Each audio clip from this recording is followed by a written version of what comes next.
Rescue teams are still looking for a mini-submarine with 5 people aboard which went missing as it tried to visit the Titanic shipwreck. British MPs back a damning report that found former Prime Minister Boris Johnson lied to Parliament. Far-right parties surge ahead of European elections next year, causing concern among politicians and observers.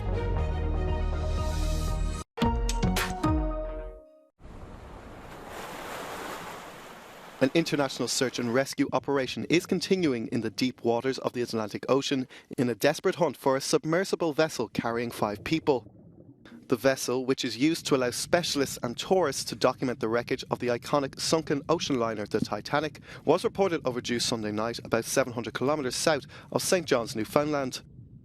Contact was lost 1 hour and 45 minutes into the dive. The main concern is the level of oxygen reserves. In terms of the hours, we understood that was 96 hours of rescue or emergency capability from the operator, and so we anticipate that there's somewhere between 70 to the full 96 hours available at this point. The search is being conducted from Boston Harbour.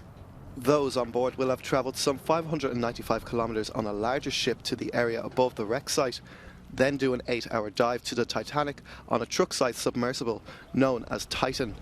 Hamish Harding, a 58-year-old British billionaire businessman and explorer, is reportedly among those on the missing submarine, according to his family.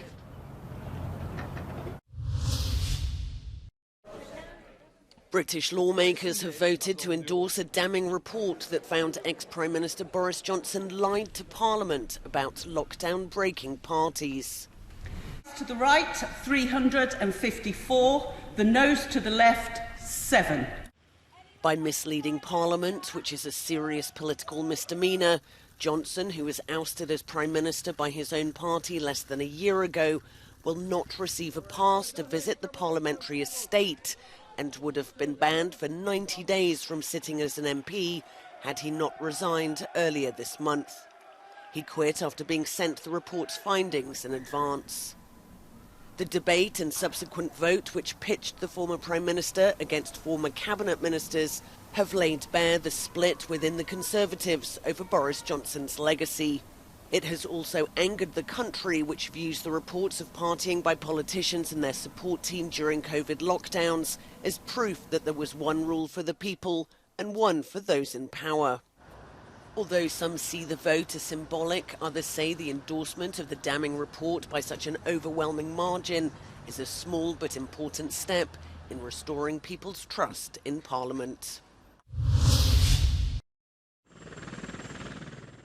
Images captured just hours before the migration tragedy on the Greek coast clearly show hundreds of people on board the fishing trawler. 80 people died and hundreds remain missing, presumed dead. 9 Egyptians have been charged with being traffickers responsible for the tragic shipwreck off the Pylos coast. The accused appeared before the prosecutor's office in the Greek city of Kalamata. They were granted a 24-hour extension for their lawyers to study the case file. At least one of the suspects denies all charges. Στο καράβι ήταν συνολικά περίπου γύρω στους 30 με 35 ομοεθνείς του Αιγύπτιοι και είχε φύγει από την πατρίδα του προς αναζήτηση μιας καλύτερης τύχης στην Ευρώπη λόγω οικονομικής εξαθλίωσης. Humanitarian organizations say there are many reasons why situations like this happen. I think pushbacks, disclosure of the border, the externalization of the borders that we are putting in place in Europe are creating these bottlenecks where the people are stranded, then they are victims of criminality, of criminal networks that are the smugglers. These criminal networks are emerging because of these bottlenecks. This is something we have to, and it's not only Libya, it's all around Europe.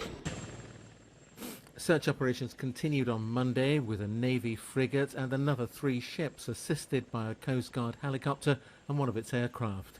Media reports had claimed up to 700 people were likely to have been on the overcrowded boat, with women and children allegedly kept in the hold.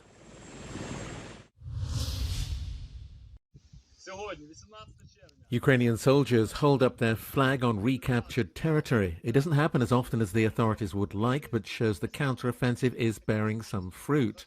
The village of Piaty-Katki was the latest of 8 settlements to be liberated so far this month. In total, 113 square kilometers of territory has been recaptured. Western arms haven't stopped the advance being costly in terms of lives, though, and Ukraine may take a pause to refine its strategy. From Moscow, the Russian army claims to have repelled several attacks by Ukrainian forces in Bakhmut and Zaporizhzhia. It also says it's destroyed warehouses with Western weaponry with high-precision missiles.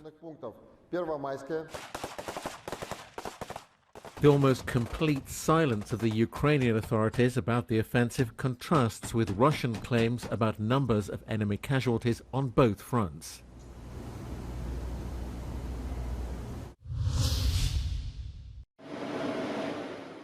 Residents of Nikopol near Zaporizhzhia risk their lives to have water. Supplies are being cut off since the destruction of the Kakhovka Dam. Providing water has become a dangerous job as tankers are targeted by Russian forces. The water, which has reduced significantly in the Kakhovka water reservoir, is needed to cool down nuclear reactors at the Zaporizhzhia power plant in Russian-controlled territory. Water is essential, but Ukrainians have bigger worries. Ну, конечно, страшно, но ничего так не пугает, как атомка. Без водички, как подвезут, организованно все подвезут. Ну, атомка я не знаю. Тачечками возимо, всяк. Тому що тут, щоб десь нам поставили, тут нема ні укриттів, нічого. Кожен на себе не буде брати відповідальність. Ходимо, де є укриття, де вдруг тривоги, ховаємо. In Kherson, emergency services deliver clean water as the World Health Organization fears significant rises in diseases such as cholera and typhoid. And Moscow warns of mosquito-borne diseases such as West Nile fever. Kyiv says more than 500 are dead from flooding in the Russian-controlled area. Emergency teams are working in cleanup operations in Kherson, and water levels in the region have decreased by 7 centimeters on Monday and now stand at 49 centimeters higher than normal. Ukraine says over 800 houses in 5 settlements on the right bank of the Dnieper River have been affected by the flooding, and almost 2,800 people have been evacuated.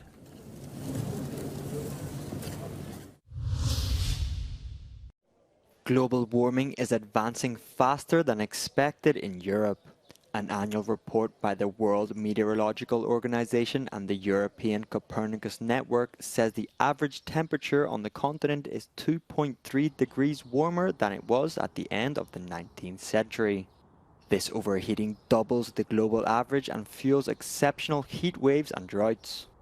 As can be seen in this graph, warming has soared since the 1990s, breaking temperature records on several occasions. The heating has been uneven geographically, reaching around 2 degrees above average in much of Western Europe and even exceeding 3.5 degrees in regions close to the Arctic. Summer last year was the hottest on record in many European countries. The report says extreme weather-related events have claimed more than 16,000 lives and directly affected 156,000 people. Little by little, a shift is taking place which is causing concern among many mainstream politicians and observers. In a number of countries, far-right parties are going from being at the margins of the political spectrum to getting government roles by the side of established centre-right parties. The latest case in Finland, where following 3 months of negotiations, the far-right nationalist party, the Finns, joined a coalition government after campaigning on a message of anti-immigration and anti-EU. As we speak, such parties are participating or leading governments in Italy, Sweden and Finland. While in Spain, the Conservatives People Party struck a series of coalition deals at regional and local level with the radical right Vox Party ahead of next month's general election. On the other hand, far-right parties have been in power for years now in both Hungary and Poland, forming an alliance in what critics describe as against European democracy and rule of law.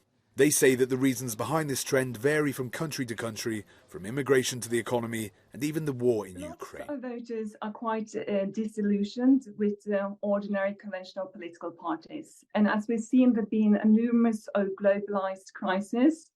First, you had the financial crisis, the pandemic, economic fallout of the war in Ukraine, and cost of living crisis.